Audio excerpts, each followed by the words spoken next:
Well, hello YouTube, and normally I'd be saying welcome to episode 2 of my Final Fantasy VIII playthrough, but I had a rough couple of days, and for you to quite understand the type of bullshit that I've been putting myself through, let me explain.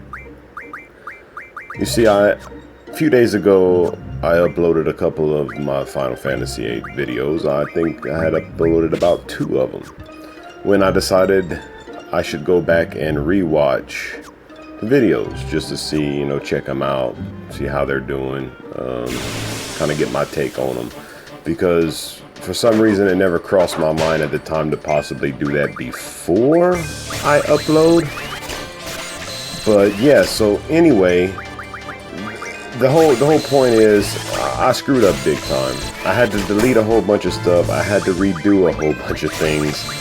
And the only reason why I kept this in was to show you kind of what to do and what not to do. Even though this part is not in the actual game, one thing I did right was draw fire from those little bugs.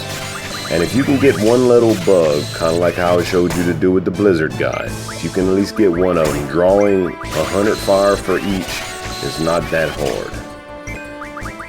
Do that to save you a lot of time, hassle, and possibly health and stress in the Fire Cavern, especially if you're new to the game and you pick in the 10-minute mark. Regardless, you should finish it fine, but my run definitely could have been better if I took this into consideration. So that's the first thing. Secondly, with these videos, I can only record 10-minute videos at a time. Then I have to take those clips and I have to put them in a video editor and then paste my voice over the video editor. So as I'm talking right now and to you, I'm actually talking over the video as it's been recorded. Which is a little struggle in itself for somebody like me who's already kind of antisocial, but we're getting over that hump. Anyway, I apologize for this. The actual video is going to come up, but it's not going to be as long. Part 2 video is not going to be as long as the other videos, only because it's mainly going to cover the Fire Cavern because of the amount of bullshit that I put myself through. When I say I literally had to replay these parts at least 5 times because I kept making small mistakes. I literally had to play this fucking part 5 goddamn times because I kept making minor mistakes that literally almost drove me crazy. So I really hope y'all enjoy these next couple of episodes that I end up putting out, because I went through hell and high water these past couple of days to get these clips put together and uploaded.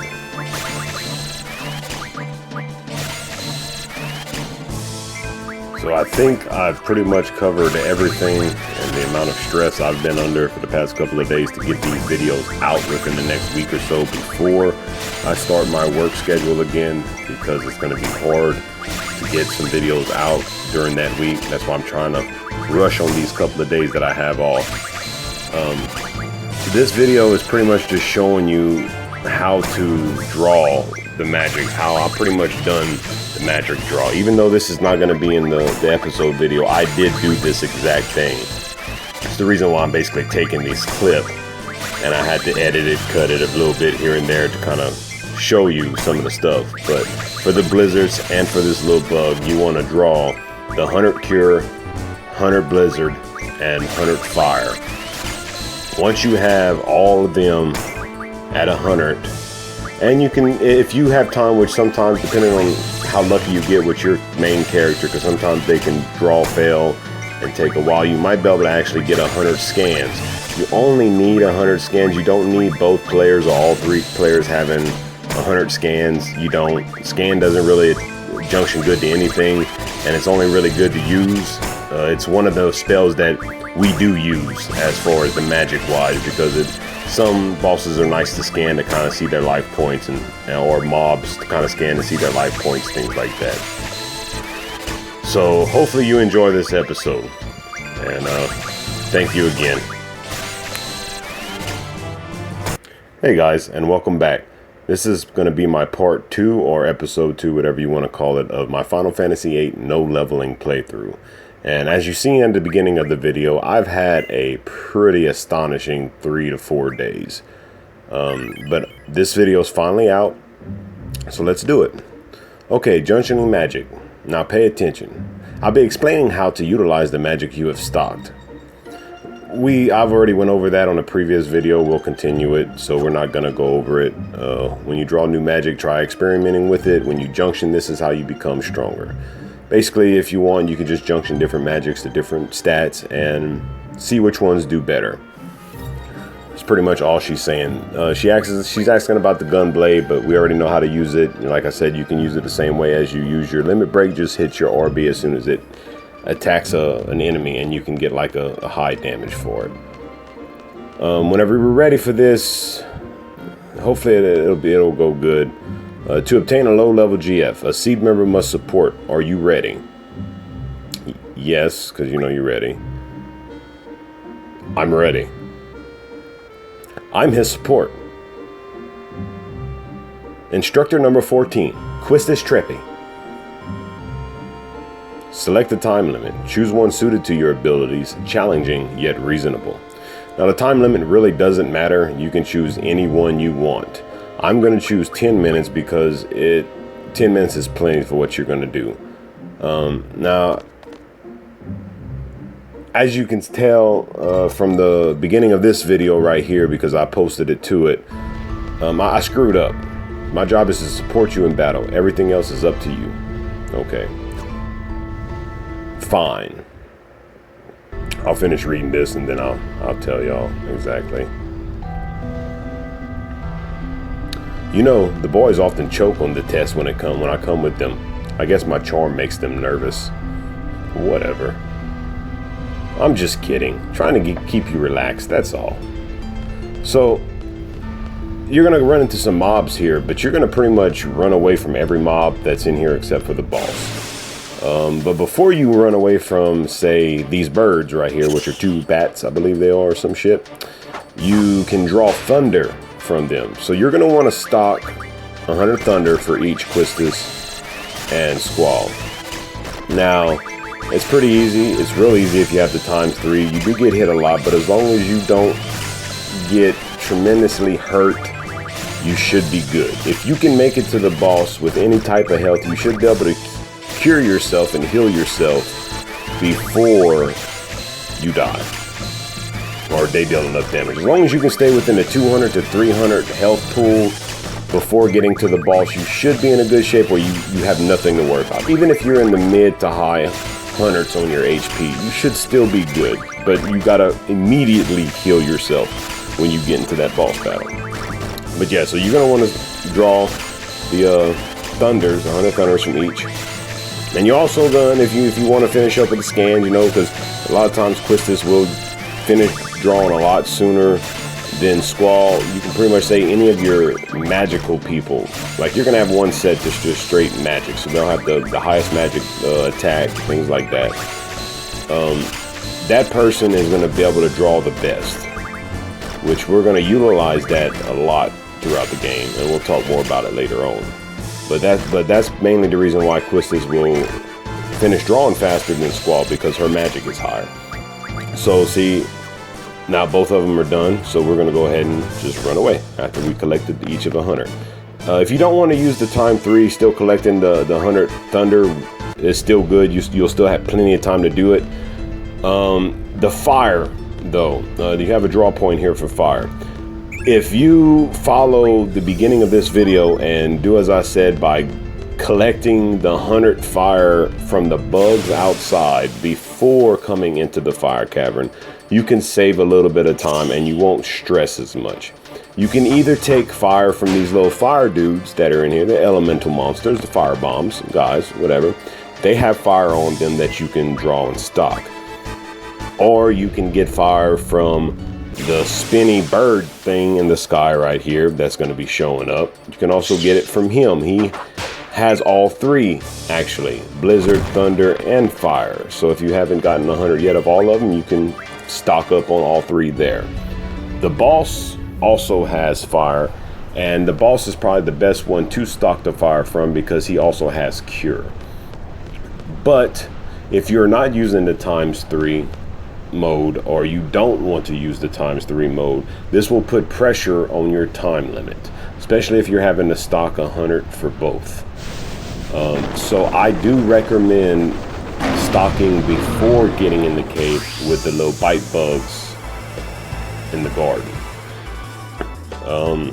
Other than that, you should be fine as far as this, as long as you beat Ifrit between, well, I say between, if you can get the black screen right after you beat a boss, if that black screen shows up in between 7 seconds and 0 seconds on that timer, you will get 100% on this part of the exam, which is what we're shooting for.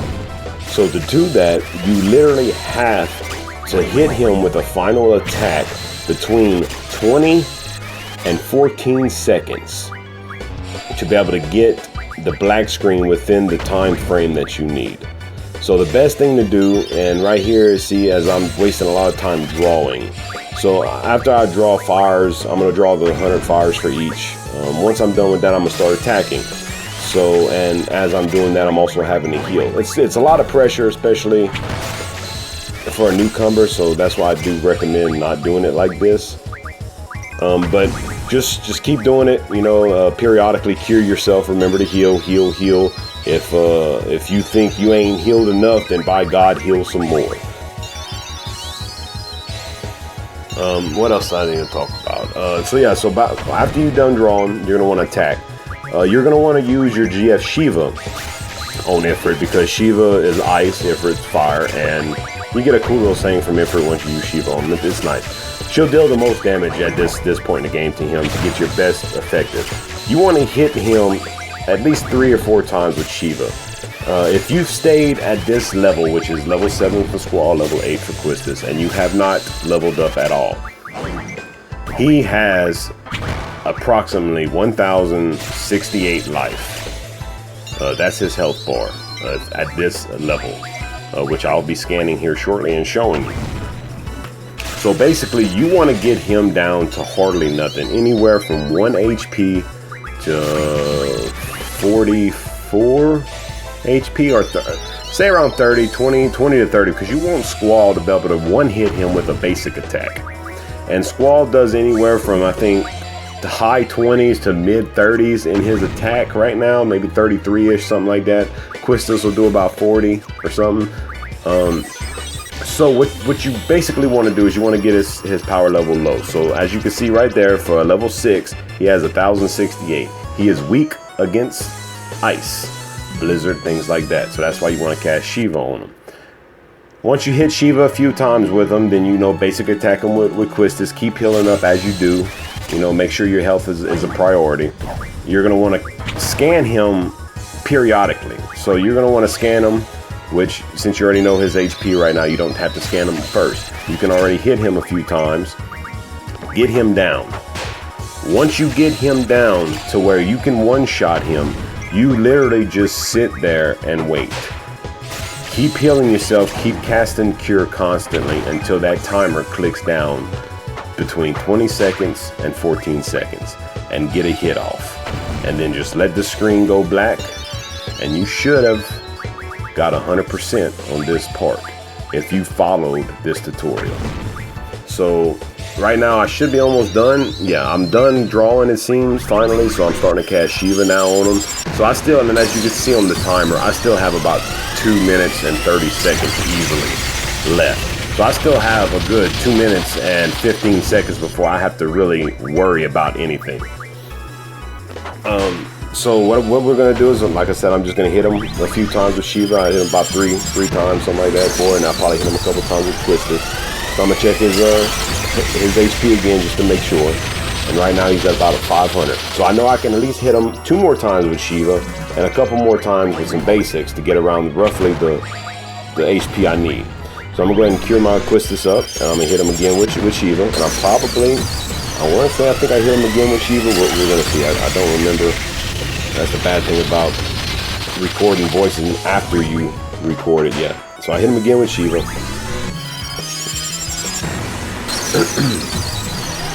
And then now he's gonna be, he should be good after I hit him like that. So I hit him with her, and I should be scanning. Yeah, I'm gonna scan him again to find out how much life he has. 96. So I can basically hit him right now twice with Quistis, and then finally hit him with Squall to kill him off. So that's what I'm gonna do, because right now, as you see, she hits him for 44. So I can hit him twice, deal 88 damage. He has just under 20 HP, where I can literally one-shot him with Squall. So I'm just gonna heal up now. I still have a clear minute left. So you got plenty of time to do this on 10 minutes if you go for 10. So right now we're just gonna wait. Keep both characters healed up, you know, so you don't randomly die by some shenanigan bullshit and damn near wanna break your controller. Kind of like I wanted to after I found out I screwed up when I already had almost the third video done, pretty much. So yeah, it was awesome. So we're about less than 30 seconds. Now, as you can tell, he's hitting. Now, he will attack randomly. Your best bet is around this time to take off that ×3 if you're using it. So I'm gonna go ahead and attack. He's hitting me. So I'm waiting, I'm trying to hurry up. Bam, hit him for, I went off by 14 seconds. And he says, very well, I will join 8, 7, 6, 5, 4, 3, 2. At 2 seconds, screen went black. You should know by then you have it. If you don't want to go, you can go a little bit higher. Like I said, anywhere between 20 seconds to 14 seconds, you should be good. 17 seconds is a good clean spot to be able to hit him on, because if you hit him by at least 15, 14 seconds, depending on if he's hitting you, you can pretty much, you know, take him out. And then that's pretty much it on that. Like, she's just basically talking about junction, and we don't have to worry about that. We're not going to be fighting anybody else in here, so we don't have to junction fire to our elemental status just yet. But she's going to try to go over it for us. We do have Ifrit, so right now I'm going to go straight into learning the ammo refine ability. Like I said in the previous video, we're going to tackle all those refines first. We want to get those refines done first. Those will come in very handy. So this video is almost coming to an end right now. We got about another like 2 minutes or so. Right now I'm just showing you how I got 100 on everything: Cure, Blizzard, Thunder, Fire, you know, all the essential stuff for this early in the game. So now we're about to leave the Fire Cavern. Any monster mob that you run into, just run away. There's no need to fight. You've gotten your GF, you've gotten what you've came for. Hopefully your grind to this part is not as long as mine, and it makes it a lot more fun, because, put it this way, on the next video we're going to be actually doing major grinding. This grind that we did for this Fire Cavern was a baby grind, as I like to call it, compared to the grinds that we have ahead. Which one of the main grinds we are going to have is the one about to come up when we take our first mission. Basically, it's the field exam that we got to do in Dalit. Spoilers. And that, my friends, will be a grind. I'm gonna warn y'all now. And watching this video, you don't necessarily have to grind like I'm doing. You don't have to stock up on 100. You don't even have to not level up. You could still follow my guide on a regular playthrough and still get all the cool stuff if you want, collect what you need, and just have a good time and enjoy the story. That's what's so good about this playthrough. Everybody have a great night, and catch you on the next episode.